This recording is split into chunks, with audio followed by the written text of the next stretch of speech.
警察叔叔终于来了。402，刚才是我报的警，警察给我打电话了，过会儿会到我这了解情况。我打字，期待真相。警察没有立刻上来，应该是在向宿管了解情况。虽然我现在不知道宿管阿姨身上发生了什么。过了大概5分钟，楼道传来了杂乱的脚步声，脚步声停在我左侧的402门口。402打开门，我隐约能听到他们在了解情况。终于，一行人来到了我宿舍的门口。安全起见，我还是先趴在宿舍门镜看了下外面的情况。楼道声控灯亮着，能让我看得一清二楚。站在最前方的是2名制服警察，宿管阿姨站在他们左侧，脸色不再狰狞，恢复了平日里和蔼又严肃的样子。外卖小哥站在警察右侧，还是那身外卖服，微微低着头，好像犯错误的孩子，不再让人害怕。在他们身后是2个女孩，是402和508。虽然不熟，但我还是知道他们样子的。咚咚咚，其中一个警察开始敲门，似乎是知道我的顾忌。另一个警察还拿出了警官证，对着我门禁展示。同学，情况我们都了解清楚了，需要和你说明一下。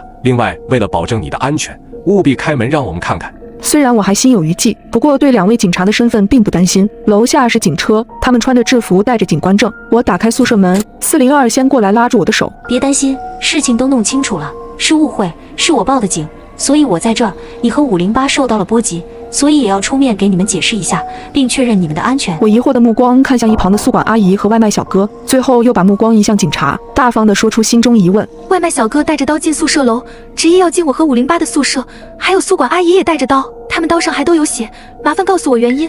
警察点头，知道我要问这些，耐心解释。情况我们都分别问过了，这名外卖员因为是深夜送外卖，怕危险，所以带了刀子。至于上面的血，是路上碰到了袭击他的野狗。我点了点头，这个解释虽然离谱，但警察应该核实过了，宿舍楼并没有人伤亡。我接着问，那为什么不送完外卖就离开，非要赖在我和508门口不走？这一次是外卖小哥主动解释，他始终低着头，像是犯了错误。因为路上碰到野狗，你的外卖洒了，508的外卖直接翻了。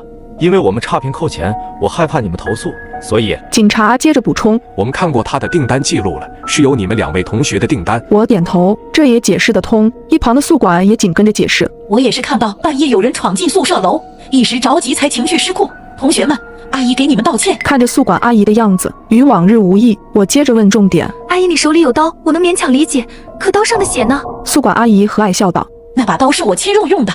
我当时正在楼下剁肉馅，想着你们这些同学过节没回家挺可怜的，给你们包点饺子让大家吃。警察跟着说道，我们核实过了，楼下确实有饺子馅和面皮。一时间我不知道该问什么了，都能解释得通。508这时拉住了我的手，好像我们是关系特别好的姐妹。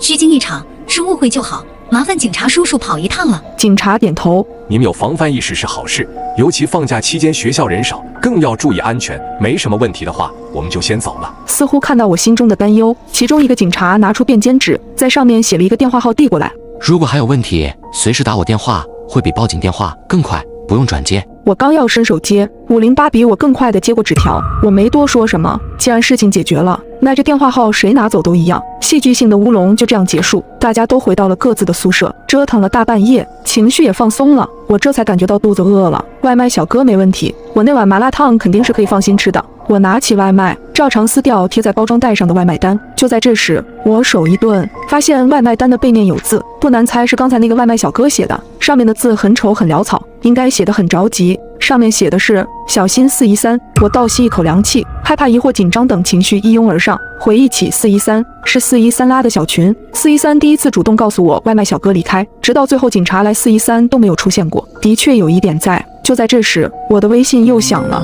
是刘阿姨发来的语音通话。我点了接通。小青，你听着，有人要利用我杀你，小心402。